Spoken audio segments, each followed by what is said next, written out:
dit qu'on ne fait pas alliance avec les terreaux, parce qu'il y a des... Quand on ne fait pas alliance avec les terreaux, parce qu'il y a des troubles, il y a des troubles, c'est ça, il y a les troubles, même les terreaux en Côte d'Ivoire sèment le trouble. Quand il dit qu'on ne fait pas alliance avec eux là, et qu'il peut s'aimer de troubles, chez nous comme chez eux, il faut faire très attention. Ils vont retourner leur veste et pour frapper. Ça veut dire quoi?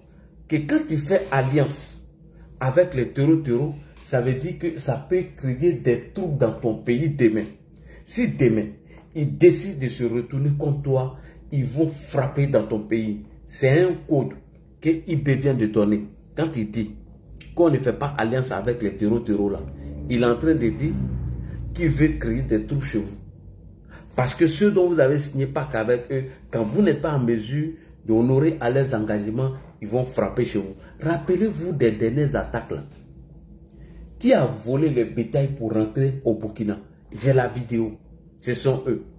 Et donc, Ibrahim Traoré a en train de donner un code et un message qui veut dire qu'il aura des troubles en Côte d'Ivoire très bientôt et les terreaux vont se mêler dans la danse pour frapper. Il est en train de vous dire qu'il aura des troubles bientôt dans notre pays et les terreaux vont se mêler pour frapper dans la danse. On va écouter IB ici encore dans son discours d'hier et vous allez voir que c'est pas anodin. IB est sorti. On écoute IB, c'est très important. Le terrorisme. Mais non. Le pouvoir flotte avec les terroristes. Il ne faut pas se mentir. Attendez.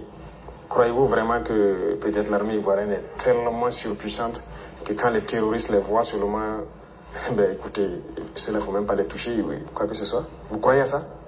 Ils sont tellement plus puissants que les 3 armées de l'AES. C'est fou. Il y a un pacte de non-agression. Et quand un pacte de non-agression, vous devenez une base arrière. Et tout ça, ça m'inquiète justement. Si ce pays, il y a des crises, le pays sera attaqué par les terroristes. Parce que si Si ce pays, il y a des crises, le pays serait attaqué par les terroristes. Ça veut dire quoi? Si on organise une manifestation pour s'aimer les troubles en Côte d'Ivoire, eux, ils vont rentrer en action pour frapper. Vous n'avez pas compris quoi? Qu'est-ce que vous n'avez pas entendu? Je vais répéter encore. IB, vas-y. Quand il dit, s'il y a une crise chez vous, et que les terroristes vont profiter pour frapper chez vous, ça veut dire quoi? S'il y a des troubles chez vous, les terreaux vont profiter des troubles pour frapper chez vous. Si vous organisez une manifestation, qu'elle part à dérive, et qu'on commence à casser, on lance des pierres partout, la police commence à gazer les gens avec la lacrymogène, nous devons rentrer en action pour vous frapper. C'est ce que IB vous a dit de façon codée. IB, vas-y encore, faut répéter, parce qu'il y a certains Ivoiriens qui n'ont pas encore compris que je suis le sorotologue. Écoutez ce qu'il dit, c'est un code. Croyez à ça? Ils sont tellement plus puissants que les 3 armées de l'AES. C'est fou. Il y a un pacte de non-agression. Et quand un pacte de non-agression, vous devenez une base arrière. Et tout ça, ça m'inquiète justement. Si ce pays, il y a des crises. Si ce pays, il y a des crises, écoutez bien. Il y a des crises, le pays, c'est une base arrière. Et tout ça, ça m'inquiète justement. Si ce pays, il y a des crises, le pays sera attaqué par les terroristes. Parce que s'ils ne gagnent plus ce qu'ils gagnent, le pays sera attaqué et ce pays va sombrer. C'est un danger. C'est pourquoi j'ai passé le temps à dire au chef d'État, on ne pactise pas avec les terroristes. C'est un code. Si ce pays, il y a des crises, ce pays serait attaqué par les terreaux. C'est pourquoi on ne participe pas avec les terreaux. Si ce pays, on les laisse leurs manifestations et que ça part à la dérive, nos gars peuvent rentrer, ils vont frapper tout doucement. C'est un code. Et Damana Picasso l'a dit que tous ces 3 pays, vous voyez là, pour que ces militaires-là prennent le pouvoir, mais c'est la rue qui a commencé. Et quand la rue a commencé, c'est les militaires qui ont parachevé ce combat. Et ces militaires-là sont appelés des héros. S'il y a une crise chez vous, et qu'on organise des manifestations où la lacrymogène et tout, ça jaille ici, ça jaille là-bas, mais les terreaux vont en profiter pour frapper. Mais le président Alassane Ouattara a toujours été clair, Ibrahim Traoré. Quand il dit que le président Alassane Ouattara a signé des pactes avec des terreaux, c'est archi faux. Je mets Ibrahim Traoré au défi. Je mets Guillaume Soro sous les de Paris au défi. Je mets Maïmouna Kamara au défi. S'il vous plaît, relevez ce défi-là. Faites passer Ladji pour un menteur. Prenez une des vidéos de Ladji, dites que Ladji est un menteur. J'ai dit, je répète, le président de la République, Alassane Ouattara, le fils de Nabitou Cissé, n'a jamais signé de pacte avec les terreaux. Je répète encore, Alassane Ouattara, président de la République de Côte d'Ivoire, le fils de Nabitou Cissé, n'a jamais signé de pacte avec les terreaux. Le président Alassane Ouattara a été toujours clair. Il dit qu'il ne faut jamais négocier avec les terreaux. Je répète encore, Ibé vous a menti quand il dit qu'Alassane Ouattara a signé des pactes avec les terreaux et que quand il aura une crise chez nous, et que c'est les mêmes terreaux qui vont en profiter, c'est un code pour nous attaquer.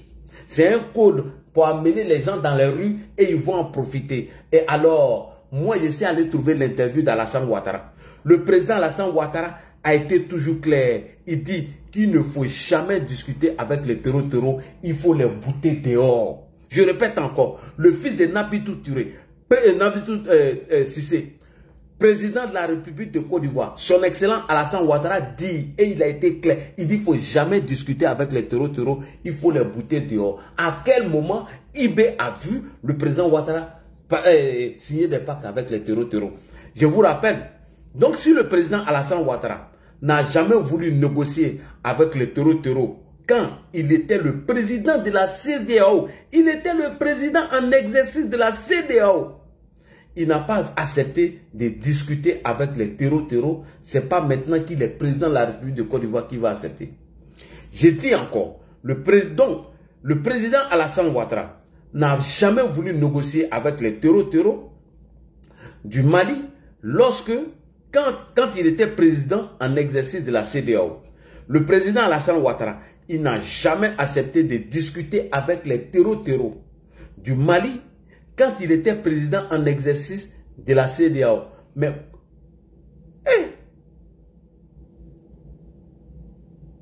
qu'est-ce qui est arrivé à mon live? Mon live a été coupé. Mon live YouTube. Aïe. Mon live YouTube a été coupé. Mon live YouTube a été coupé. YouTube, venez. C'est pas grave. YouTube, venez. Je vais télécharger sur Facebook. Je vais mettre là-bas. YouTube, c'est pas grave. Venez. Je vais télécharger sur Facebook. Je vais mettre là-bas. Je répète. Le président Alassane Ouattara, quand il était président en exercice de la CEDEAO et que le Mali a eu les problèmes des terreaux, il n'a jamais accepté de discuter avec les terroristes au Mali. À plus forte raison, il va venir négocier avec eux dans le cas de Ibrahim Traoré. C'est faux. Comment et pourquoi viendra-t-il négocier encore avec des terroristes quand il est président de la République de Côte d'Ivoire? Ah! Non. Non. S'il n'a pas accepté de négocier avec les terreaux lorsqu'il était président de l'exercice de la CEDEAO, c'est pas maintenant qu'il est président de la Côte d'Ivoire. Et il va venir négocier avec les terreaux. Le président Ouattara a toujours dit qu'il faut bouter les terroristes dehors. Je vais vous présenter la preuve de ce que j'avance. Monsieur le président Alassane Ouattara, nous sommes presque de 1000 personnes sur TikTok. Nous sommes près de 500 personnes sur Facebook. Nous sommes presque 40 à 50 personnes puisqu'on a relancé YouTube. Je vais télécharger la vidéo là-bas. Est-ce que vous avez toujours, ou bien vous avez voulu négocier avec les terreaux dans le cas du Mali, ou vous avez toujours dit il faut les dégager dehors parce qu'Ibrahim Traoré est venu mentir sur vous? Alors on va écouter le président Ouattara. Ils vont lui poser la question, est-ce qu'il doit négocier avec les terreaux ou on doit les bouter dehors? Et on voit que ces terroristes se battent entre eux maintenant, à Gao notamment. Comment négocier avec Non, il n'est pas question pour nous de... Comment négocier avec les terreaux? Le journaliste lui pose la question. Sur le cas du Mali à Gao, on y va. Et on voit que ces terroristes se battent entre eux. Maintenant, à Gao notamment, comment on négocie avec... Non, il n'est pas question pour nous de négocier avec des terroristes. Non, arrêtez. Nous n'allons pas négocier, en tout cas en tant que président en exercice, je ne négocierai pas avec des terroristes. Les terroristes doivent être boutés dehors. Quoi? Les terroristes doivent être quoi? Boutés dehors. Ibrahim Traoré est un menteur. Ibrahim Traoré, on m'appelle Ladji Chéri, quelqu'un. On m'appelle l'homme qui a toujours les vidéos. Ok? Voilà, donc tu es un menteur. Monsieur le Président, dites-nous, est-ce qu'on doit négocier avec les terroristes ou bien on doit les botter dehors? On y va. Oui. Comment on négocie avec... Non, il n'est pas question pour nous de négocier avec des terroristes. Non, arrêtez. Nous n'allons pas négocier, en tout cas en tant que président en exercice, je ne négocierai pas avec des terroristes. Les terroristes doivent être boutés dehors. Nous devons appuyer l'armée malienne pour faire cela, pour redonner aux Maliens leur fierté, pour redonner au Mali son intégrité totale, et nous le ferons. Et on voit que ces terroristes se battent entre eux. Maintenant, à Gao notamment, comment on négocie avec... Non, il n'est pas question pour nous de négocier avec des terroristes. Non, arrêtez. Nous n'allons pas négocier, en tout cas en tant que président en exercice, je ne négocierai pas avec des terroristes. Les terroristes doivent être boutés dehors. Nous devons appuyer l'armée malienne pour faire cela, pour redonner aux Maliens leur fierté, pour redonner au Mali son intégrité totale, et nous le ferons. Merci beaucoup. Donc Ibrahim Traoré est un menteur. Le président Ouattara n'a jamais discuté avec les terroristes. Quand il était président en exercice de la CEDEAO, quand il y a eu le problème du Mali, il a dit c'est hors de question, on ne discutera jamais avec des terroristes. Les terroristes doivent être boutés dehors. D'où vient que le président Ouattara, qui est président aujourd'hui de la Côte d'Ivoire, quand il était président de la CEDEAO en exercice, il n'a pas accepté. C'est quand il est président de la Côte d'Ivoire qu'il va venir négocier avec des terroristes. IB est un menteur, c'est un manipulateur. Et mieux, Damiba dit que le problème du terrorisme est un problème interne entre filles et fils du Burkina Faso. Je répète, Damiba dit que le problème du terrorisme est un problème burkinabé, un problème interne. Et Ibrahim Traoré va venir confirmer ça. Je répète, Damiba dit le problème du terrorisme au Burkina, là, c'est pas Ouattara qui les fabrique pour les jeter là-bas. C'est un mensonge d'Ibrahim Traoré. C'est une manière de se poser en victime afin de nous attaquer. Damiba dit le problème du terrorisme au Burkina Faso, ce sont les fils du pays qui sont frustrés parce qu'ils ont été oubliés et eux, là, ils ont pris les armes contre leur pays. Et Ibrahim Traoré va venir confirmer ce que Damiba dit. Votre Ibrahim Traoré là, ce petit putschiste là, vraiment gâteau, vraiment putschiste, vraiment gâteau, vraiment Zagoli, le vigile, il va venir confirmer que ce que Damiba dit est vrai. Tout ça, c'est avant qu'il rencontre Guillaume Soro. Depuis qu'il a rencontré Guillaume Soro, il a mis tout ça dans la poubelle. Monsieur Damiba, Ibrahim Traoré continue de nous accuser. Est-ce que c'est le président Alassane Ouattara qui fabrique des terreaux ou bien si... C'est que le Sahel. Et je ne suis pas sûr que ici vous l'avez fait. J'ai marché de Gorom à Sampar-Oursi, aller à Déou, Tinakov, Tinasan, revenir sur Marcoy. Cette partie, on l'a fait. On a vu comment les gens vivent là-bas. Et on l'a fait, ça vaut 10 ans de cela. Et c'était prévisible que cette situation va arriver. Voilà. Ça veut dire que c'est nous qui avons créé cette situation, la gouvernance. C'est nous, Burkinabés, qui avons créé cette situation. Et non Alassane Ouattara. La gouvernance. Vas-y. Il faut qu'on se dise cette vérité. On a tout fait pour abandonner certains peuples. À cause de nos intérêts égoïstes. À cause de nos intérêts égoïstes, nous avons oublié ces peuples. Est-ce qu'à Kolo, il y a tes descendants, hein? Moi, je suis rapide. Hein? Ceux qui ne ferment pas leur micro, moi, ils les descendent. Hein? Voilà. Non, les gens qui ne ferment pas leur micro, là.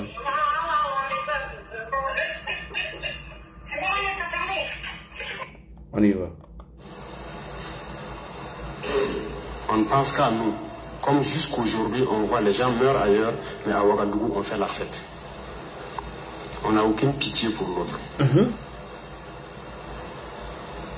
J'ai marché à travers ces zones. Je les vois trimballer des bidons, marcher des kilomètres pour aller chercher l'eau. Je les ai vus en train de marcher des kilomètres pour trouver l'eau pour le bétail et le bétail qui meurt en cours de route. Il n'y a pas de route là-bas. Il n'y a pas de route. Il n'y a pas de route. Comment même un camion même pourrait arriver là-bas, ne serait-ce qu'avec un peu de tourteau pour que leurs animaux puissent manger? Il n'y a rien là-bas. Qu'avons-nous construit là-bas? Qu'avons-nous fait là-bas? Quel projet de développement avons-nous envoyé là-bas? Est-ce qu'on s'occupe même de leur vie? Rien qu'une simple eau. Qu'avons-nous fait de sérieux dans ces zones? C'est la question qu'il faut se poser. Et le territoire de cette partie, c'est hors de contrôle. Qui en est responsable?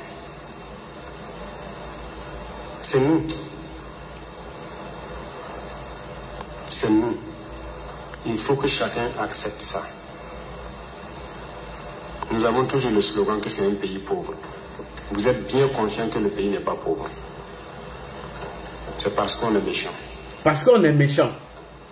On est sérieusement méchant entre nous. On est méchant entre nous. Les jeunes n'ont rien à faire. On a des terres cultivables. On a de l'eau. Comment on peut ne pas vouloir faire quelque chose pour eux? J'ai vécu à Djibo. Avant même le début de la crise. Oui. J'ai échangé avec les jeunes de Djibo. La seule route Congoussi-Djibo, les camions ne viennent plus parce que les ponts datent des années 50. Les ponts datent des années 50. Les camions ne viennent plus. Et les jeunes qui sont là-bas n'ont pas d'activité. Vas-y. Les camions tombaient. Donc les camions ont décidé de ne plus venir. Ils produisent, en allant à Nassungou à Bouro, ils produisent la tomate, ils produisent beaucoup de choses. Tout pourri. Ils n'arrivent pas à vendre. Leur marché de bétail, vous quittez Djibo jusqu'à Pétekoli. Ils sont là avec leur bétail, ils n'arrivent pas à vendre. Mais vous voulez qu'ils fassent quoi, les jeunes? Vous voulez qu'ils fassent quoi? Il n'y a pas de route chez eux. Ils n'ont rien. Quand ils finissent de cultiver, ils ne peuvent pas évacuer leurs produits. Ils s'en donnent au terrorisme. Vas-y. J'ai écrit un rapport en son temps pour qu'on puisse au moins se réparer cette route. La guerre n'était pas là. Personne ne viendra me dire le contraire. J'étais à Djibo, j'ai vécu là-bas. On n'a rien fait. Ils n'ont rien fait. Rien. Rien. Comme Damiba l'a dit, ces gens-là ont été oubliés. Ils n'ont rien fait pour eux. Alassane Ouattara est-il responsable de ça? Non. Qui en est responsable? Il faut que chacun fasse son introspection et se rende que nous sommes les coupables de cette situation. Merci beaucoup. Damiba, nous sommes responsables de cette situation. Ibrahim Traoré, nous sommes responsables de cette situation. Comment Alassane Ouattara devient responsable de cette situation? Encore? Non. Tout simplement parce que on a des velléités de déstabilisation de la Côte d'Ivoire. J'ai fait l'Est. Aujourd'hui, on parle de Mansilla, de Tankwalou et autres. Je vous le répète encore, qui est responsable? Quand un seul fleuve, la Sirva, empêche que quelqu'un quitte Mansilla vers l'arrière en saison pluvieuse, pendant combien d'années on n'a jamais pu faire un seul pont sur la Sirva pour les permettre de communiquer avec le Burkina? Prenez la carte, vous regardez, cette zone est encerclée par un fleuve, la Sirva. Qu'avons-nous fait? Du côté de Tankwalou, j'ai écrit encore un rapport que j'ai remis au haut-commissaire quand j'étais là-bas. Pour que les gens fassent pardon pour faire ne serait-ce qu'un pont entre Tankwalou et le reste. Qu'avons-nous fait? Rien. Donc, en conclusion, les Burkinabés même sont responsables de leurs problèmes. Mais, comme eux, ils veulent déstabiliser la Côte d'Ivoire en passant par la Russie et Guillaume Soro, alors Ibrahim Traoré dit, on va voir la guerre s'arrêter parce que on va voir l'albinos noir. Il dit bientôt, on va voir la guerre s'arrêter parce qu'on va voir l'albinos noir se faire arrêter. On va voir la guerre s'arrêter parce que on va voir la l'albinos noire. Explication à partir du moment où Ibrahim Traoré accuse la France d'instrumentaliser le président Alassane Ouattara pour déstabiliser le Burkina. Explication à partir du moment Ibrahim Traoré dit que à partir du moment le président Alassane Ouattara est instrumentalisé par la France pour déstabiliser le Burkina Faso, le président Alassane Ouattara devient l'albinos noir. Ce qui veut dire que il a la peau noire, le président Ouattara, mais il réfléchit comme les blancs.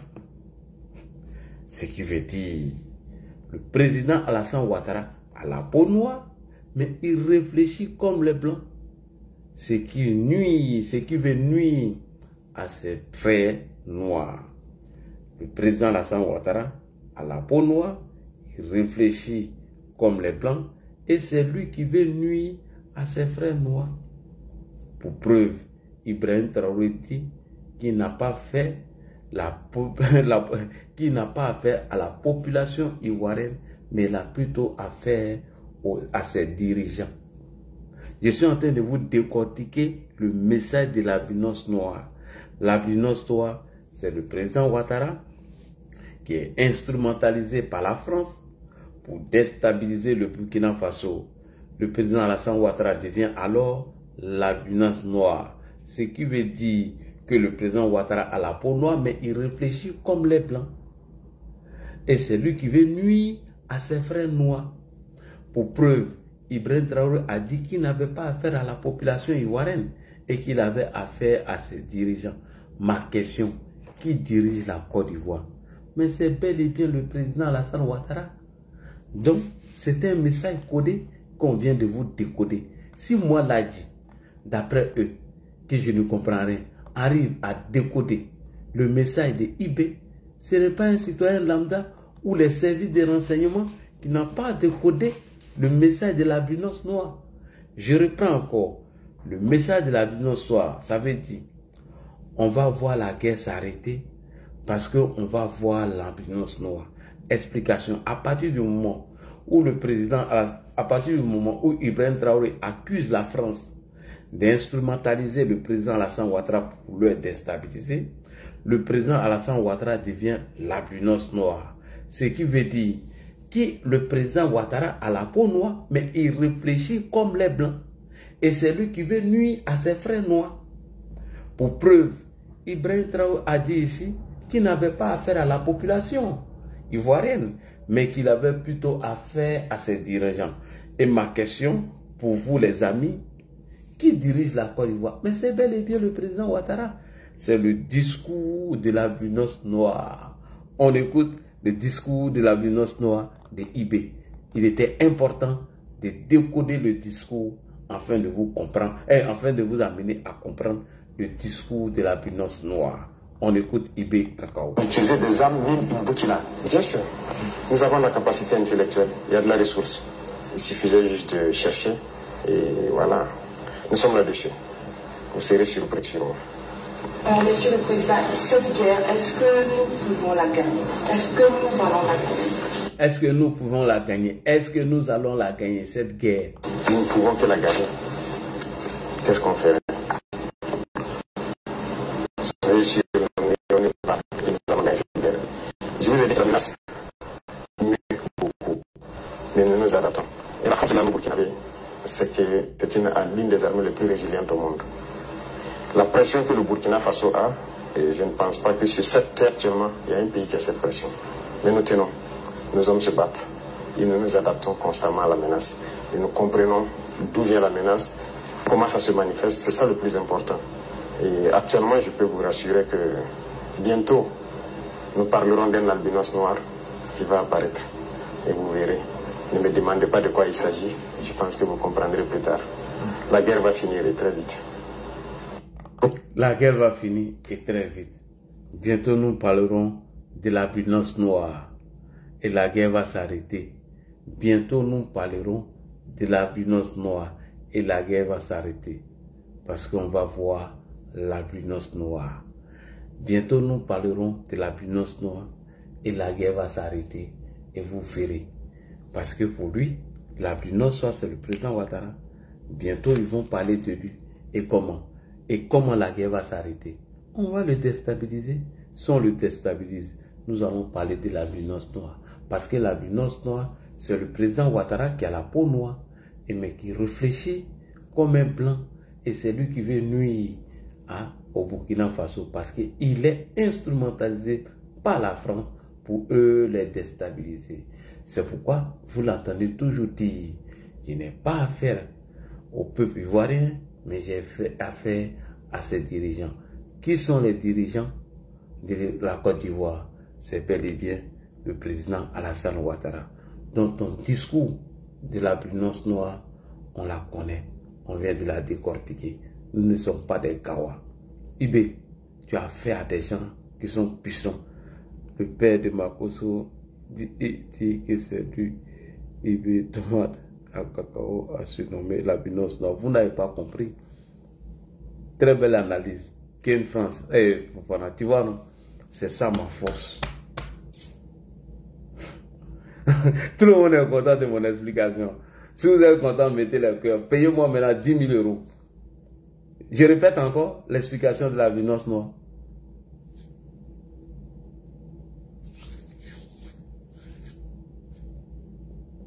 Vous pensez qu'on est bête? Quand les gens disent que nous sommes des analphabètes, je suis étonné. De répéter encore, ils sont trop bons du discours. Bon, on écoute Ibé, puis il explique encore l'albinos noire. Écoutez encore Ibé. L'explication est claire. L'albinos noire, c'est le président Ouattara. C'est-à-dire qu'il a la peau noire, il réfléchit comme un blanc. Et quand il dit que les ennemis utilisent des forces de mal pour venir les attaquer, ça veut dire l'albinos noir qui est le président Ouattara qui réfléchit comme les blancs. La France l'instrumentalise pour lui le déstabiliser. Et bientôt, il serait arrêté. Et quand l'albinos noir serait arrêté, c'est-à-dire déstabiliser Alassane Ouattara, vous verrez que la guerre va s'arrêter. On connaît le discours, Javion. Là, ouais, les gens sont contents de l'explication. Non, je suis fort. Respectez-moi et mon maître, big up à toi. Big up à toi, maître, depuis ta position. Attendez, mon téléphone là, il va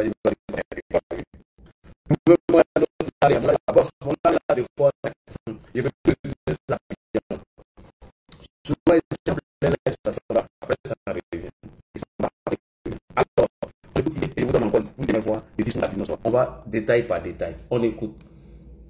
C'est parti. Les militaires vont utiliser des armes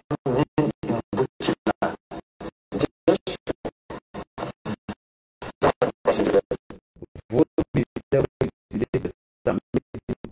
Il y a de la ressource. Ils vont utiliser des armes comme moi. Ils ne vont pas utiliser de fabrication. Voilà, sur là-dessus. C'est suppression. Monsieur le Président, cette guerre, est-ce que nous pouvons la gagner? Monsieur le Président, cette guerre, est-ce que nous pouvons la gagner? Vous regardez aujourd'hui, Ibrahim Traoré a perdu presque 70% de son territoire. Il ne parle pas de cette guerre, il parle de chez nous. Ibrahim n'est pas en guerre, les terreaux, il n'est plus en guerre de ça, il est en guerre chez nous. Puisqu'il ne fait aucun communiqué lorsqu'il y a des attaques des terreaux, il s'en fout. Il ne dit rien, ce n'est pas son problème. Est-ce que vous allez la gagner? Sa guerre là, c'est chez nous. Écoutez sa réponse. Est-ce que nous allons la gagner? Nous ne pouvons que la gagner. Qu'est-ce qu'on ferait? Soyez sûr, nous n'irons nulle part. Nous avons cette guerre. Je vous ai dit que la menace mute beaucoup. Et nous nous adaptons. Et la force de l'armée burkinabé, c'est que c'est l'une des armées les plus résilientes au monde. La pression que le Burkina Faso a, et je ne pense pas que sur cette terre actuellement, il y a un pays qui a cette pression. Mais nous tenons. Nos hommes se battent. Et nous nous adaptons constamment à la menace. Et nous comprenons d'où vient la menace, comment ça se manifeste. Nous comprenons d'où vient la menace, comment ça se manifeste. Alors que les terroristes sont chez eux, il le sait, il n'est pas ignorant, il n'est pas con, il sait, il n'est pas bête, il ne parle jamais d'eux. Vas-y. C'est le plus important. Et actuellement, je peux vous rassurer que bientôt, nous parlerons d'un albinos noir. Actuellement, je peux vous rassurer que nous parlerons d'un albinos noir qui va apparaître. Et vous verrez. Ne me demandez pas de quoi il s'agit. Je pense que vous comprendrez plus tard. La guerre va finir et très vite. Et la guerre va finir et très vite. Pourquoi c'est l'albinos noir qui doit mettre fin à la guerre? Pourquoi l'albinos noir doit apparaître et ça va mettre fin à la guerre? De vous à moi. Est-ce qu'il y a des albinos noirs au front qui vont combattre l'armée de IB? Voilà. Quand vous voulez que j'aille dans les détails, maintenant j'allais dans les détails. Est-ce qu'il y a des albinos noirs qui font la guerre à l'armée de IB? Non. Pourquoi dit-il que lorsque l'albinos noir va apparaître, on va mettre fin à la guerre? Il ne parle pas de la guerre des terreaux, ça ne le regarde pas. Il parle du président Alassane Ouattara. C'est-à-dire, un noir qui réfléchit comme un blanc devient l'albinos noir. Et la France passe par lui pour nous déstabiliser. Et c'est lui qui nuit à ses frères. C'est pourquoi il le dit toujours qu'il n'a pas affaire au peuple ivoirien, mais il a affaire à ses dirigeants. Mais qui dirige la Côte d'Ivoire? C'est le président Alassane Ouattara. L'albinos noir, il est noir, il réfléchit comme les blancs. C'est par lui des gens passent pour nous nuire. Et lorsque il va apparaître bientôt, vous verrez que la guerre est finie. Il n'a pas pu finir la guerre en 3 ans. Il n'a pas pu finir en 6 mois. C'est quand l'albinos noir, c'est-à-dire le noir qui réfléchit comme les blancs, on va finir avec lui, que la guerre va finir. Vous voulez que je détaille encore? Non, c'est bon comme ça, je vous ai trop détaillé. Sinon, comment se fait-il que IB ne dit pas que nous allons récupérer des portions de terre d'ici quelques années? Ou bien dans combien de temps? Vous avez déjà entendu Assimi parler de la fin de la guerre? Aboudraman Tiani parler de la fin de la guerre? Pourtant, il y a les terreaux. Pourquoi c'est lui qui parle de la fin de la guerre en s'appuyant sur son parapluie de l'albinos noire? Pourquoi c'est lui qui dit ça? Pourquoi? Ça doit vous amener à comprendre. Donc, merci beaucoup, chers frères et sœurs. Vous avez l'antenne. Moi, je vais boire mon chapalo.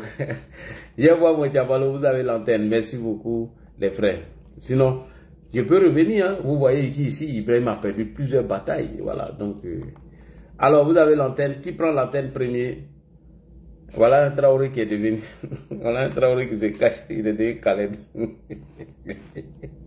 Khaled Traoré. Prenez l'antenne hein, si vous avez la possibilité. Voilà. Et mon frère là, le débat est intéressant. Hein? Je connais, j'arrive à décortiquer les discours. Celui qui peut prendre l'antenne, prend l'antenne. Commandant invisible n'est pas là aujourd'hui, je ne le vois pas. Il a été très brillant hier. Bonsoir. Ah, Iso est là. Iso est là même. Iso est là. L'albinos noir.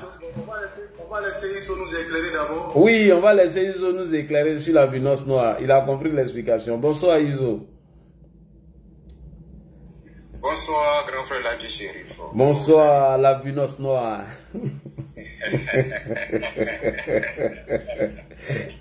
Il me dit qu'Alassane Ouattara réfléchit comme les blancs. Quand ils vont mettre fin à ces trucs.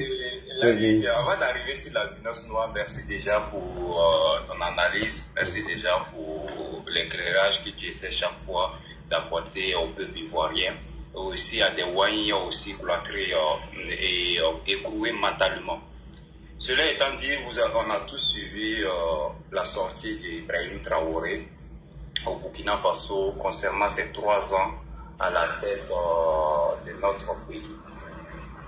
Ce qui est choquant, c'est qu'on a relevé assez d'incohérences et assez d'incongruités dans le discours du capitaine Ibrahim Traoré. Premièrement, ce qui me soulage et en même temps qui me donne une position de réconfort, c'est concernant l'attaque qui a eu lieu à Tifita. On a tous fait des panels ici pour essayer de comprendre réellement qu'est-ce qui s'est passé au niveau de Tifita. Est-ce que c'était des actes terroristes? Est-ce que c'était des VDP? Est-ce que assez d'interrogations que chaque Ivoirien s'est posé et un peu partout. Et il est ressorti en conclusion, selon nos analyses, nos points de vue, que les agissements qui ont eu lieu à Difita étaient l'œuvre des VDP, chose qui a été démentie par les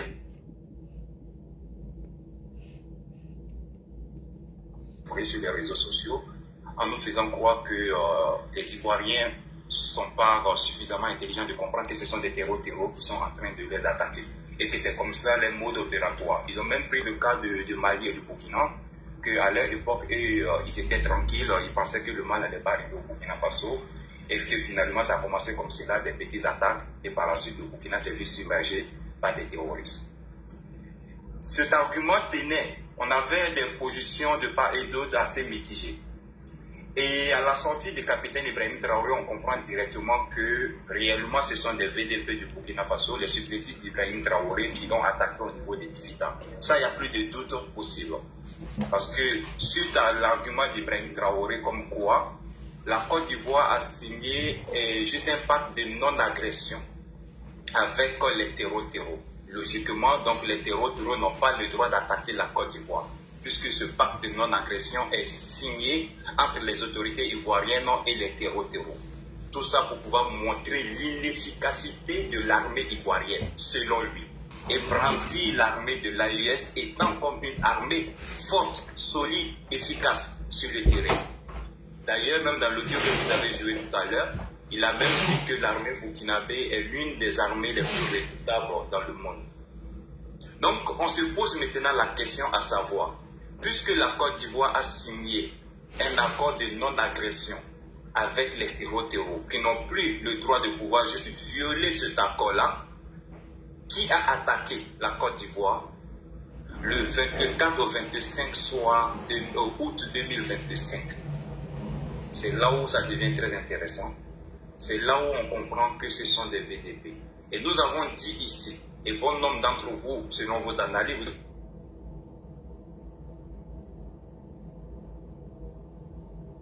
venus par tous des terreaux, et premièrement de pouvoir revendiquer une attaque, chose qui n'a pas été faite. Et nous avons compris que quand l'attaque a eu lieu, il y a eu certains processus qui se sont passés lors de cette attaque, qui est susceptible d'être plus accommodés aux actes des VDP qu'aux actes des terroristes. Ils ont massacré, ils ont volé, ils ont emporté du bétail et ils ont brûlé. Chose qui a eu lieu au niveau de quoi? De Diabaga, au niveau de Solenzo et au niveau de Dibo. Ces actes sont très récurrents de la part des VDP. On a même vu des vidéos au Burkina Faso où les VDP quittent au front avec un troupeau de bétail et qui sont acclamés par des villageois ou des partisans de certaines localités.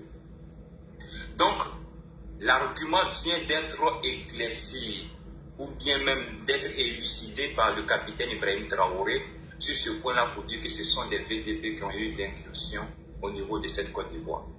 En plus de ça, Ibrahim Traoré confirme dans son interview que c'est eux qui sont allés arrêter les gens comment on appelle comment on les appelle là, les 6 agents qui ont été arrêtés, j'ai oublié le nom de l'organisme. Ibrahim Traoré confirme. L'agent humanitaire du recensement des réfugiés. Oui, réfugiés, merci beaucoup. Merci. Ibrahim Traoré reconnaît que c'est lui-là, sa possession, ces 6 agents-là. Mais ce que nous savons des autorités ivoiriennes, c'est que ces 6 agents n'ont pas franchi la frontière du Burkina Faso. Ils n'étaient pas du côté de la frontière, ils étaient sur le territoire ivoirien. Donc Ibrahim Traoré nous fait comprendre dans son interview que le Burkina a violé le territoire ivoirien. Ça s'appelle une déclaration de guerre. Ce qu'Ibrahim Traoré a fait. Il vient de déclarer la guerre à la Côte d'Ivoire. Donc Ibrahim Traoré est dans une posture, ou bien Ibrahim Traoré est dans une velléité de déstabiliser la Côte d'Ivoire. Et il essaie de le démontrer par plusieurs moyens. Anyway, on avance. Ibrahim Traoré a essayé de faire comprendre au monde entier que l'armée ivoirienne n'est pas efficace à superviser ces 322 462 km². Mais moi, je vous pose la question, on va essayer de réfléchir ensemble. Comment on arrive à déterminer l'efficacité d'une armée d'un pays? Logiquement, pour moi, ISO, pour dire qu'une armée elle est forte, c'est quand elle arrive à sécuriser l'entièreté de son territoire. chose qui est le cas aujourd'hui en Côte d'Ivoire. Donc, de façon logique, l'armée ivoirienne, elle est forte, elle est efficace, puisque les Ivoiriens vont à les occupations. Les Ivoiriens dorment tranquilles, sauf quelques bavures et quelques incursions qui arrivent un peu partout. Même le pays le plus sécurisé au monde, il y a souvent des attaquants. Mais le Burkina qu'Ibrahim Traoré a présenté, soi-disant même, on parle de Burkina seul, l'AES, parce que dans l'AES, on a une combinaison de 3 pays, dont il a essayé d'inventer la prouesse de l'armée de ces 3 pays-là. Selon lui, ces armées sont aguerries, efficaces pour la lutte contre les terroristes. En même temps que l'Ibrahim Traoré a tenu ce discours, je tiens à vous informer que hier et avant-hier, il y a eu des attaques au Burkina Faso. Arbinda s'est fait juste récupérer totalement. Où est passée l'armée burkinabé? Ibrahim Traoré a inventé lors de son interview en les présentant étant comme une armée redoutable mondialement reconnue. Donc c'est de l'enfumage. En réalité, Ibrahim Traoré essaie d'abrutir certains Burkinabés qui n'ont rien compris dans cette lutte-là. Ibrahim Traoré essaie de cacher sa médiocrité, son échec. Et vous avez tous remarqué, lors de l'interview, il était incapable de pouvoir dérouler il ne serait-ce qu'une partie de son bilan. D'autant plus la question lui a été posée. Il n'a pas pu trouver des réponses à cette question concernant son bilan.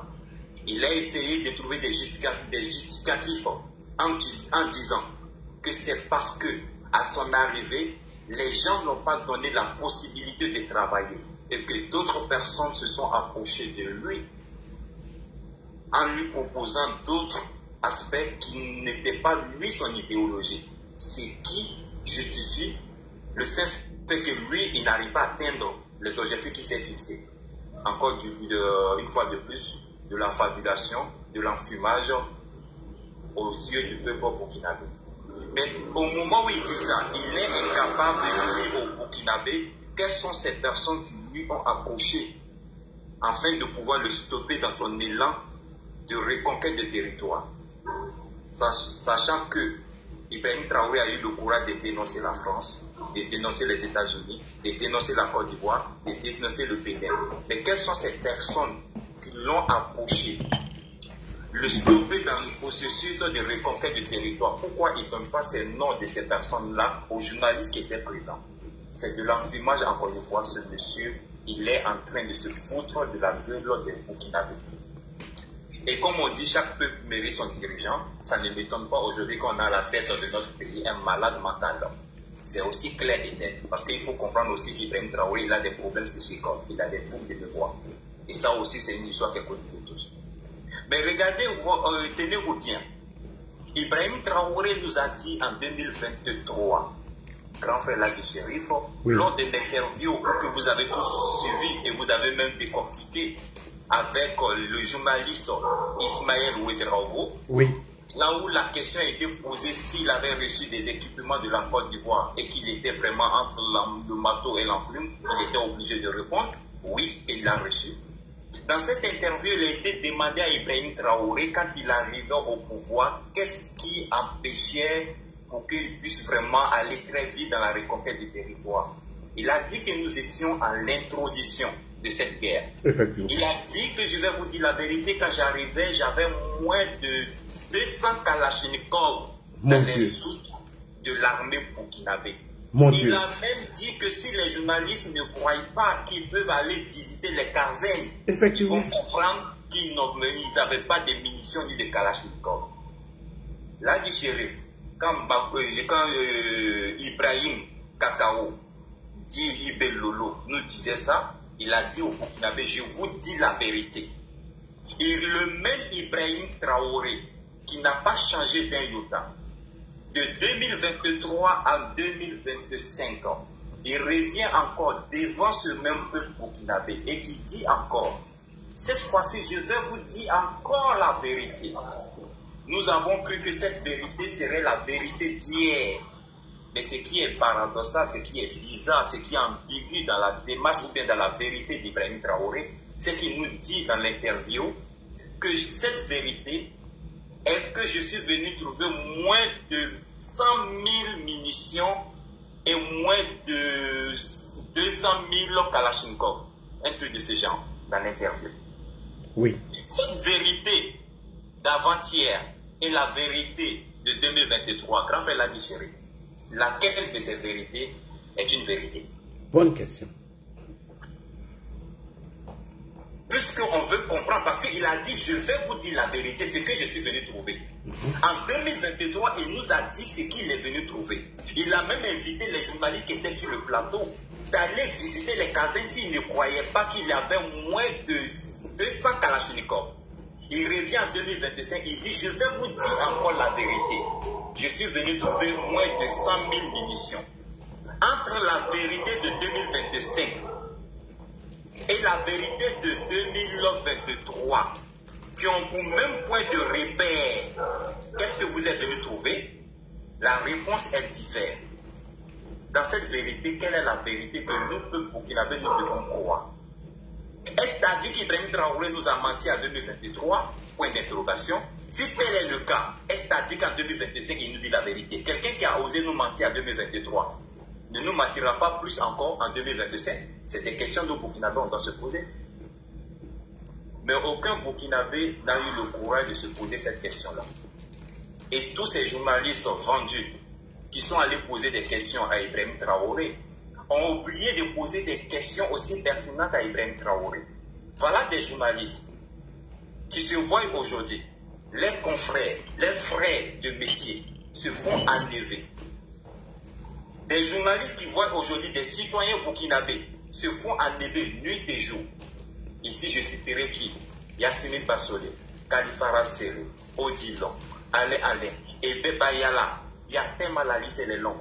Nous avons répertorié depuis l'arrivée d'Ibrahim Traoré jusqu'à aujourd'hui.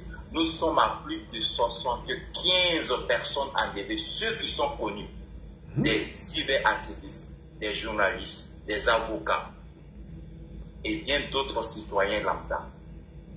On est à 75 personnes reconnues. Et non ceux donc on ne connaît pas, des citoyens qui ont dit des choses et qui sont portés disparus dans la nature. Aucun journaliste n'a eu le courage de demander à Ibrahim Traoré qu'en est-il de cette question des enlèvements au Burkina Faso, des citoyens dont le peuple burkinabé se pose la question où se trouvent ces personnes. Mais Ibrahim Traoré a passé son temps à nous parler d'une histoire d'albinos noir. Albinos noir, vous avez essayé d'expliquer tout à l'heure. Oui, vas-y, tout à ta compréhension aussi. Moi, j'écoute la compréhension de tout le monde. Hein. Vas-y. Dans les coutumes africaines, et plus naturellement au niveau du Burkina Faso, pour ceux qui ont été bercés par l'histoire de nos parents, quand on était petits autour d'un feu de bois, les mamans aimaient beaucoup nous conter les histoires du Burkina Faso. Et à chaque fois, moi particulièrement, j'ai pu entendre cette version-là, pas de la bouche d'Ibrahim Traoré. Je l'ai entendu de la bouche de mon père et de ma mère. Et à chaque fois qu'on évoque la question d'un albinos noir, cela sous-entend qu'il y a un événement majeur qui va venir entraver ou bien changer le cours d'une histoire. Et ça peut être interprété par plusieurs manières. Votre interprétation ne peut pas être jetée dans du revers de la main parce que connaissant la sournoiserie et le personnage que nous avons, que moi je traite d'être un personnage cubique, arrogant, ça ne m'étonne pas de lui que l'argument et l'analyse que vous avez donné peut aussi être rentré dans ce contexte-là. Mais ce que nous connaissons, c'est que au Burkina, quand ça se dit, c'est que c'est un événement qui va venir changer le cours. Oui, il parle d'un événement. Oui, c'est déjà attendu. Donc, qu'est-ce que ça peut sous-entendre? Ça peut sous-entendre que, oui, au Burkina Faso, très bientôt, il y aura peut-être une lueur d'espoir qui va venir juste apaiser le cœur de tout Burkinabé. C'est une processus que nous avons entamée depuis longtemps, qui était la reconquête de tout territoire ou bien la paix que le peuple burkinabé recherche. Mais finalement, un événement majeur va juste surgir d'une part et la guerre prendra fin et puis le Burkina continue de prospérer. Mais cet argument, moi je jette ça déjà de revers de la main parce que ce n'est pas déjà possible.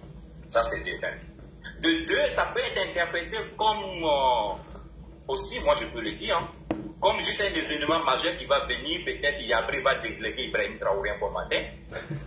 Le processus de coup d'État s'arrête. Ça, ce sont des événements inattendus qui peuvent venir changer le cours de l'histoire d'un processus qui existe déjà. Donc, on peut utiliser. Ça peut être aussi un événement qui va permettre de pouvoir, qui va devenir, qui devient, pardon, un élément catalyseur dans l'idéologie du capitaine Ibrahim Traoré. Dans ce sens-là, je parle de quoi? Pour qu'on puisse bien comprendre leur velléité à déstabiliser la Côte d'Ivoire. Parce que quand s'ils arrivent à faire cela, ils peuvent avoir une satisfaction quelque part d'avoir atteint leurs objectifs. Donc peut-être qu'ils attendent un événement au niveau de la Côte d'Ivoire, qui est ce tabunos noir-là, qui recherche pour pouvoir crédibiliser toutes ces affabulations qu'ils ont eu à lancer sur cette Côte d'Ivoire. Ils pourront brandir aux yeux du peuple burkinabé les disant, on vous avait dit que c'est ce monsieur-là qui nous empêchait de pouvoir faire ceci. C'est le monsieur-là qui hébergeait des terreaux. C'est pour ça que nous n'arrivons pas à lutter efficacement contre ces gens-là qui sont chez nous. Donc c'est un événement qui peut aussi arriver. Mais ce que ce malade mental, comme je l'appelle aussi un capitaine de bas niveau, a oublié, c'est qu'il a oublié que les Ivoiriens sont plus intelligents que lui. Il a oublié que le peuple burkinabé intègre est plus aguerri que lui. C'est ce qu'il a oublié. Il a oublié que nous sommes des personnes, quand nous écoutons, nous comprenons directement qu'on est juste un personnage en public devant nous. Pourquoi? Parce que Ibrahim Traoré, quand il arrivait à la tête de notre pays, cher grand frère Ladi Chérif, il avait dit qu'il avait diagnostiqué le problème de notre pays. Et moi, je répète chaque fois, quand un médecin arrive à diagnostiquer un patient, il est en mesure de pouvoir lui apporter des remèdes. S'il n'est pas en mesure, il est obligé, dans l'obligation d'orienter le patient vers un médecin qui est spécialisé dans le domaine. Dans le cas d'Ibrahim Traoré, il trouvait que c'était lui le médecin spécialisé. C'est pour cette raison qu'il a demandé à Damiba de dégager. Il a même cité au peuple burkinabé pour que le peuple burkinabé puisse comprendre que c'est lui qui a fait le diagnostic au Burkina Faso. Il a même cité des régions, des localités que lui, il a visitées, pas à vélo, pas à voiture, mais à pied. Il s'est imprégné de la situation du Burkina Faso. Il s'est rendu compte que le problème que nous vivons émane de la médiocrité et de la méchanceté de nous, burkinabés. Et que c'est cette méchanceté, cette médiocrité, de pouvoir juste cataloguer certains burkinabés, de super burkinabés et d'autres des burkinabés de seconde zone, ont permis ou soit à favoriser une partie des burkinabés à se radicaliser. Et je pense qu'on a cité ces paroles ici. On peut bien les citer encore pour des personnes qui aiment la répétition puisqu'elle est pédagogique. Ibrahim Traoré nous a dit que ces régions n'avaient pas de centre de santé. Ces localités qu'ils visitaient à pied n'avaient pas de routes, n'avaient pas de forages. Et que ces gens-là n'avaient pas du quoi à nourrir leur bétail. Ils n'avaient pas du quoi à donner à manger à leurs familles. Lui, il trouvait des enfants de moins de 6 mois, des mamans, des femmes enceintes qui avaient la peau collée sur des os, des enfants qui mangeaient des feuilles. Et que c'est pour cette raison, lui, Ibrahim Traoré, dit que le problème que nous vivons, c'est un problème des Burkinabés que nous avons créé nous-mêmes. Mais ce qu'il a oublié, c'est qu'en 2025, quand il vient faire ce discours, il a oublié qu'il nous a madoué comme cela à son arrivée en 2022. Qu'est-ce qui a changé de nous, Burkinabés, de notre responsabilité que nous avons en 2022, d'avoir juste stigmatisé ou soit d'avoir juste placé d'autres Burkinabés comme des Burkinabés de seconde zone? Qu'est-ce qui a changé sur cette période-là jusqu'en 2025 et que ce problème-là n'est plus un problème des Burkinabés qui devient subitement un problème des Ivoiriens? Est-ce que, quand il y a eu des massacres au niveau du Yirgou, c'était Roch Kaboré qui était à la tête du Burkina Faso? Est-ce que c'est le président Ado qui donnait des ordres d'aller massacrer des peuples au niveau du Yirgou? C'est des questions que moi je pose. À travers, et vous, Ivoiriens, vous devez demander à Ibrahim Traoré de vous expliquer en quoi vous êtes impliqués dans des problèmes au Burkina Faso. Puisque nous reconnaissons déjà de base que le problème que nous vivons a été créé par nous, Burkinabés. À quel moment l'Ivoirien s'est initié dans ce problème-là, au point où ils sont devenus les ennemis aujourd'hui du Burkina? Est-ce que quand il y a eu des massacres à Solenzo, est-ce que Ado a donné des ordres à lui, Ibrahim Traoré, d'aller massacrer nos frères, nos parents peu burkinabés, pour qu'aujourd'hui on puisse dire que c'est la Côte d'Ivoire qui complotise pour pouvoir déstabiliser le Burkina Faso? Non. Grand frère Ladi Chéri, tout ce qui se passe au Burkina Faso n'est rien d'autre qu'une diversion. C'est de l'enfumage qu'Ibrahim Traoré veut juste faire comprendre au Burkinabé. Et aujourd'hui, moi j'ai dit une chose. Ne baissez pas vos gardes, Ladi Chéri. Je vais dire encore une chose sur votre panel. Ladi Chéri, aujourd'hui au Burkina Faso, les gens travaillent à pouvoir déstabiliser votre pays. Ne pensez pas que Ibrahim Traoré va venir avec des chars, avec des VDP encore. Parce que cette méthode-là, il sait que déjà l'Ivoirien connaît ça. Et que l'armée ivoirienne est déjà prête, en conséquence, pour pouvoir anticiper cela. On a attendu la dernière fois un redéploiement au niveau de la frontière de la Côte d'Ivoire. Le BIR 7, le BIR 5 et certaines milices VDP au niveau de la frontière. Mais c'est juste une diversion. Parce que cette information, elle était connue facilement. Parce que c'est eux-mêmes qui ont fait fuiter l'information en parlant de ça sur les panels. Parce qu'ils avaient déjà l'intention de faire connaître cette information-là aux autorités ivoiriennes. Mais en réalité, grand frère Ladi Chéri, c'est qu'à Ouagadougou, les gens travaillent avec des citoyens burkinabés innocents en Côte d'Ivoire. Et ces burkinabés, vous savez, ce sont qui? Ce sont des filles de ménage. Ce sont des burkinabés qui sont des gardiens devant les maisons de vos chefs d'État, les ministres, de vos cadres qui sont là. La majeure partie d'entre eux ont des gardiens qui sont des burkinabés. Parce que ce métier, on sait très bien que 90% des gens qui font ces métiers en Côte d'Ivoire, vous allez trouver 90% des burkinabés. Vous allez fouiller dans les filles de ménage, la plupart du temps, vous allez trouver 50% des filles burkinabés qui font des ménages. Et si vous fouillez très bien au niveau de vos cadres, vous allez trouver que ces burkinabés la travaillent. Et aujourd'hui, le groupe des États-Unis s'est donné une mission de recruter ces personnes-là qui peuvent passer de façon inaperçue en Côte d'Ivoire pour pouvoir s'aimer la psychose et de pouvoir mettre à mal le régime en place aujourd'hui.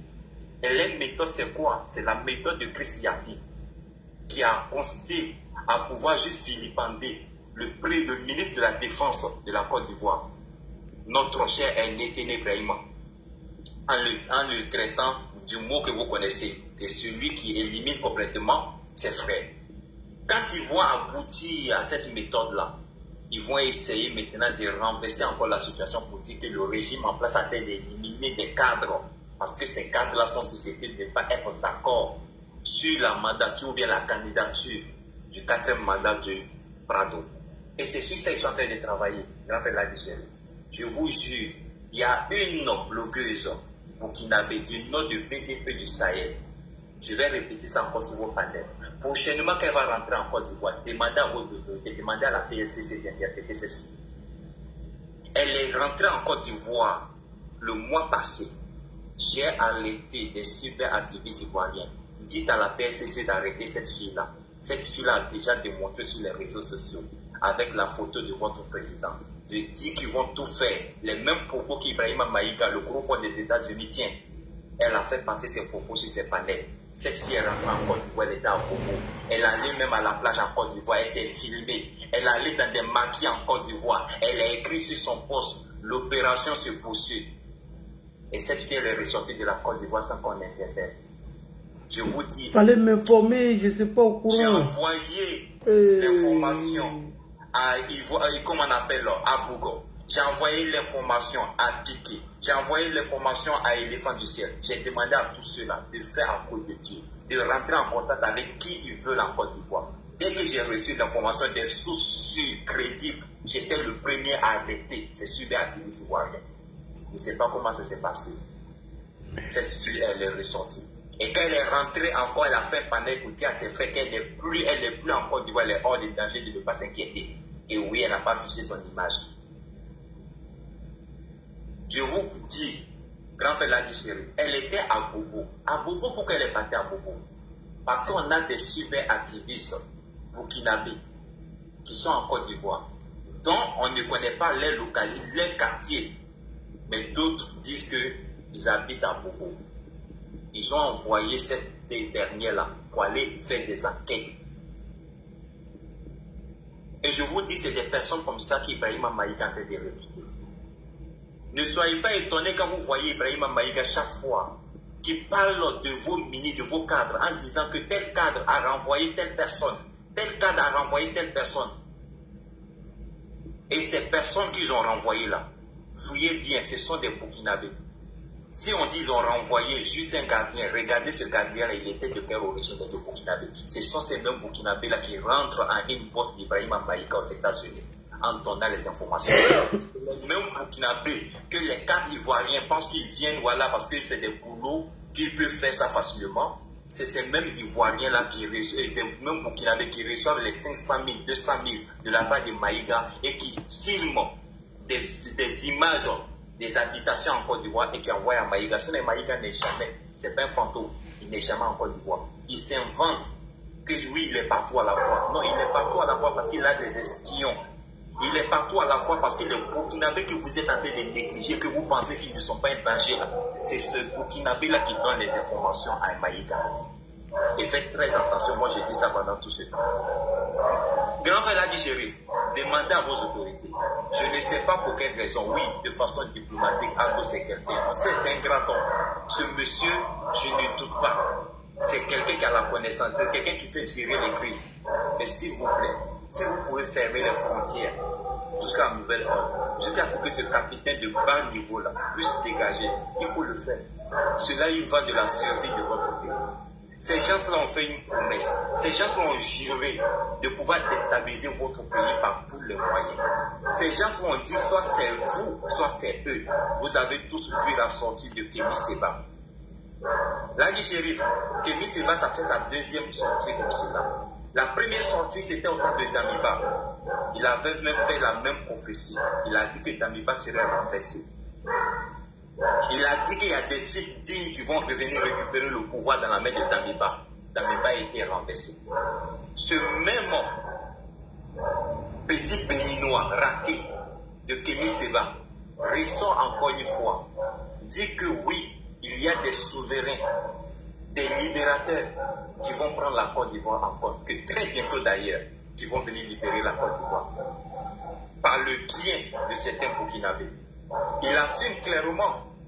Donc on comprend que des Burkinabés sont dans une volonté ferme de travailler aujourd'hui avec l'opposition ivoirienne pour renverser les autorités qui sont en place. Vous rigolez avec ces personnes-là? Non, ne rigolez pas.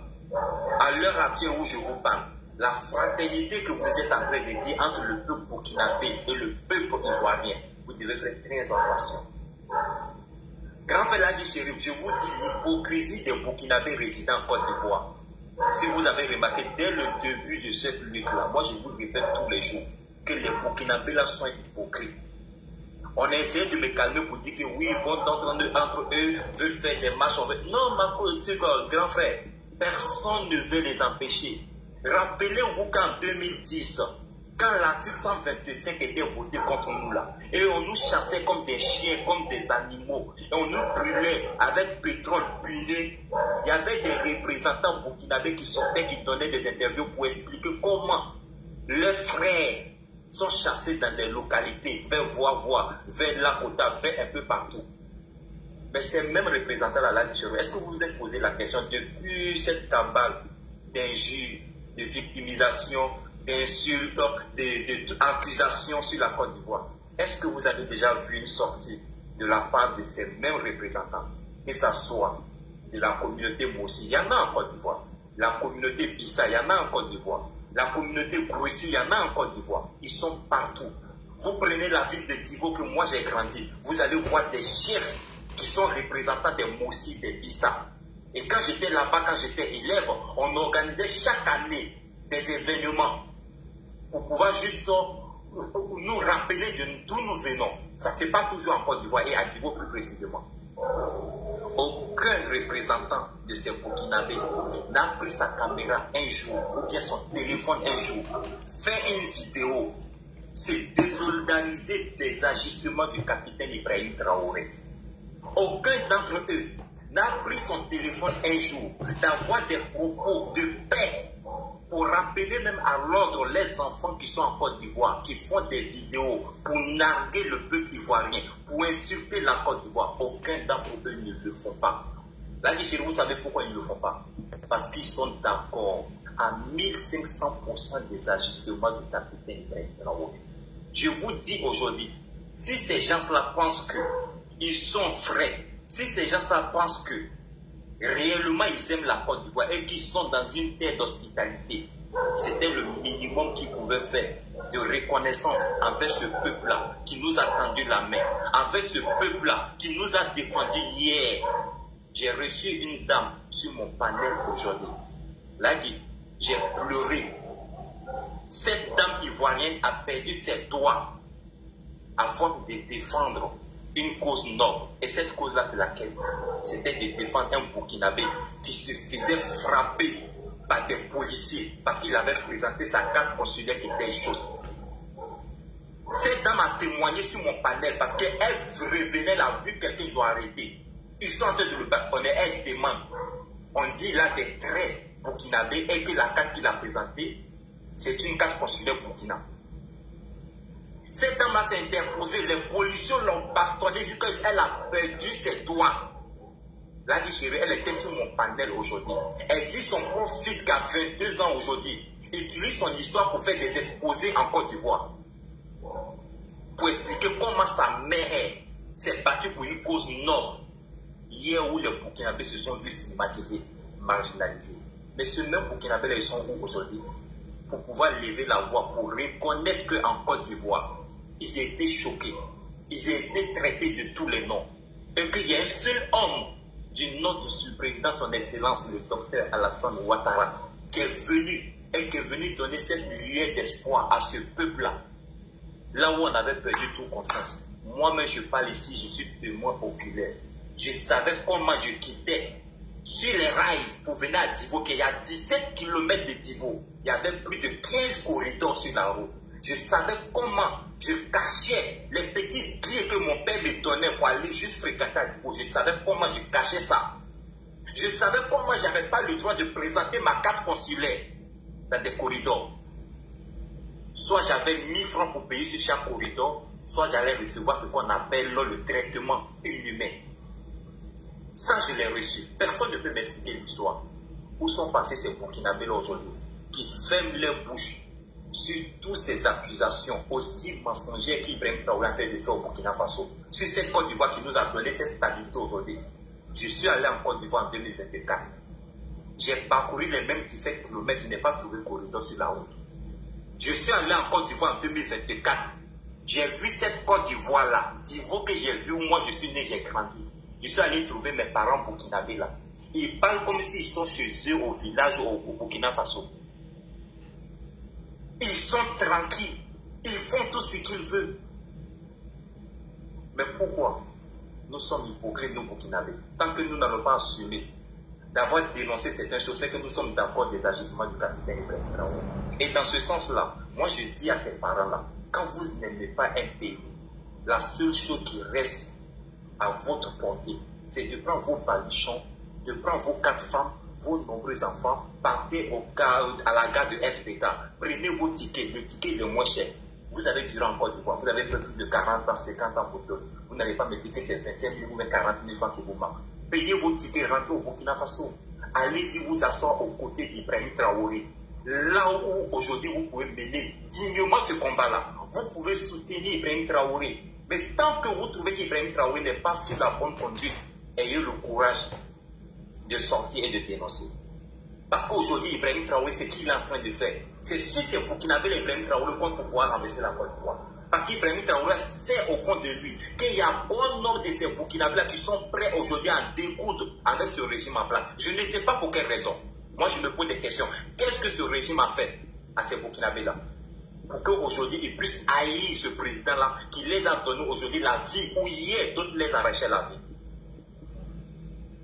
Moi, je vous dis, chers parents burkinabés, encore une fois de plus, vous n'aimez pas la Côte d'Ivoire, c'est aussi simple que ça, c'est comme bonjour. Vous vous levez un bon matin, prenez vos 4 femmes, parce que vous vous mariez à beaucoup de femmes. Oui, il faut le dire. Et c'est cette Côte d'Ivoire qui vous donne cette possibilité-là à marier beaucoup de femmes. Parce que vous avez la tranquillité, vous avez l'hospitalité. Vous ne pensez pas au problème. Au Burkina, qui n'a pas le courage de marier 4 femmes. Ces femmes-là vont aller juste se prostituer, excusez-moi de mots, parce que tu n'auras pas de l'argent pour t'occuper d'eux. Mais dans cette Côte d'Ivoire-là, vous avez tellement la tranquillité que vous mariez 4, 5.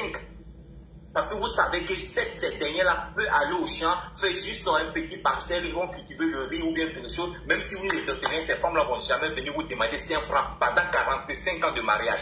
Elles vont s'occuper d'elles-mêmes. Parce que la Côte d'Ivoire a une terre qui produit, qui donne des choses que ces femmes-là peuvent aller cultiver pour pouvoir s'en sortir elles-mêmes. Mais pourquoi vous détestez cette Côte d'Ivoire-là? Dites-nous. Pourquoi vous détestez cette Côte d'Ivoire-là autant? Un jeune capitaine qui est sorti nulle part, que personne d'entre nous ne connaît ni d'Adam ni d'Ève, si ce n'était même pas des coups d'État, qui pouvaient même prendre Ibrahim Traoré pour être vigile de sa maison? Personne. Mais pour ce jeune capitaine aujourd'hui, je vous dis, grand frère Ladji, des familles ne se parlent plus. Tu as ton frère, même père, même mère, décide de te dire que je ne te parle plus parce que tu ne soutiens pas Ibrahim Traoré. Si ce n'est pas une malédiction, celui-là représente d'être un dirigeant à la tête d'un pays. Comme un dirigeant qui vient déchirer même des familles. Et c'est ce monsieur-là que vous êtes en train de supporter à la tête de ce pays-là, qui part tout son temps à dire clairement que lui va déstabiliser le pays, là où vous vous sentez à l'aise, le pays là où vous avez la sécurité, le pays où vous trouvez de l'argent et vous envoyez à vos parents qui sont au Burkina. Parce que ça aussi, il faut le dire. Parce que cette Côte d'Ivoire contribue à 1500% à la survie des Burkinabés.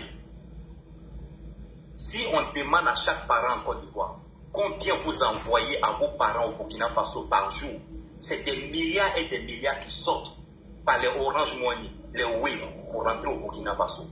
Mais est-ce que ça sort au Burkina Faso pour rentrer en Côte d'Ivoire? Non, parce qu'ils ne travaillent pas. Parce qu'il n'y a pas de conditions qui peuvent permettre pour qu'un Burkinabé reste au Burkina pour t'envoyer 50 000 ou 200 000. Pourquoi ils détestent dans ce pays-là? Ce pays qui nous a tendu la main, recevoir plus de 5 millions de nos ressortissants, recevoir plus de 100 000 réfugiés burkinabés, ce pays qui nous a donné des armements à hauteur de plus de 2 milliards de francs CFA. Ce pays-là, qu'est-ce que nous voulons de plus? Ce pays-là, qu'est-ce que nous voulons de plus de ce pays-là? Si ce n'est pas la méchanceté. Et le Burkinabé, il est méchant. Ce n'est pas Alino qui me dira le contraire. Ce n'est pas Ibrahim Traoré qui me dira le contraire. On peut tous deux confirmer que le Burkinabé est méchant. Et cette méchanceté, il est dans nos germes.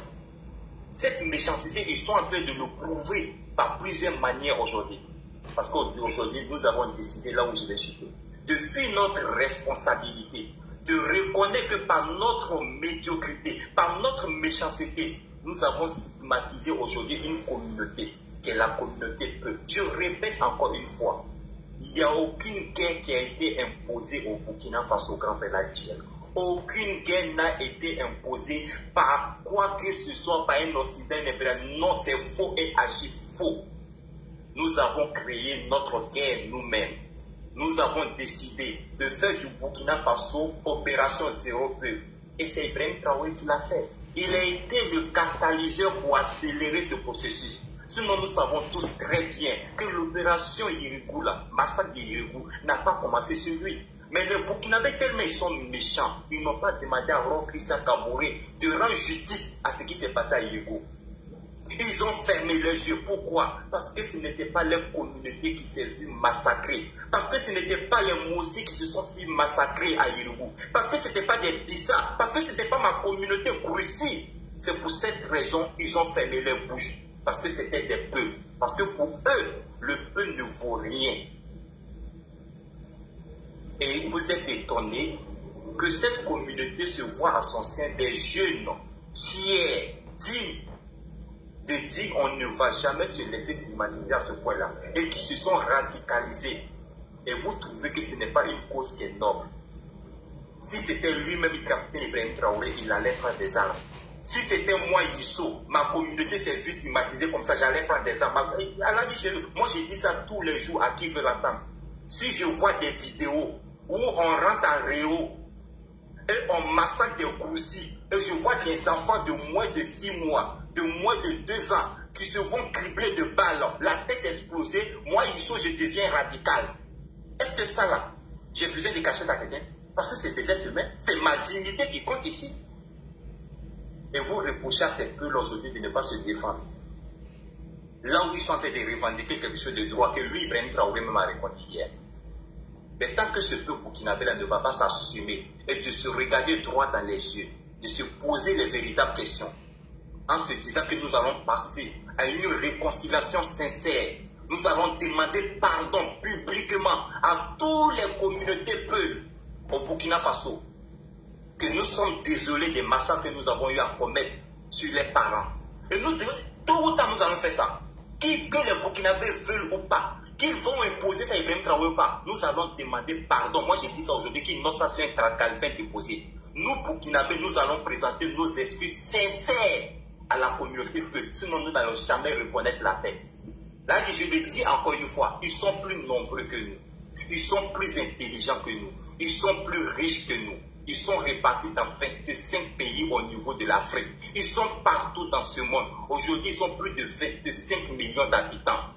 Il y a des peuples en Côte d'Ivoire, il y a des peuples en Guinée, il y a des peuples au Cameroun. Il y a des peuples un peu partout. Mais la différence de ces peuples-là et nous, c'est que eux, ils sont solidaires entre eux. Le peuple du Cameroun, le problème du peuple du Burkina, c'est son problème. Et s'il faut que ce peuple-là puisse vendre tous ses bétails pour financer son frère au Burkina, pour l'aider dans cette lutte, ils vont le faire. Est-ce que le deal a fait pour dire que nous, on veut créer une guerre communautaire au Burkina? Non! C'est une réalité. Et c'est cette réalité Ibrahim Traoré ne veut pas accepter. Grand frère Lagui Chéri, je vais m'arrêter là et je dis à ces Burkinabés-là, vraiment, regardons la vérité en face et demandons-nous pardon pour que le pays-là puisse sortir de là. Merci beaucoup. Merci beaucoup, Isso. Merci pour cette belle analyse de la sortie du capitaine Ibrahim Traoré. Alors, on dit qu'on a pas de couleur. Bonsoir. Décodeur. Oui, le grand. Oui. Salut. Comment tu vas? Oui, c'est le décodeur qui est là. Oui, on vous écoute, le décodeur. Voilà, Il va décoder tout. Je vais décoder un peu quelques parties de son interview. Oui. Bon voilà, je trouve que c'est une interview vide et plein de haine. Voilà, vide en sens. Je pense que les questions qui sont posées, en fait, il fait le contraste de ce qui a été dit, de ce qu'il a accusé Blaise. Voilà, disant que la Côte d'Ivoire partise avec les terreaux.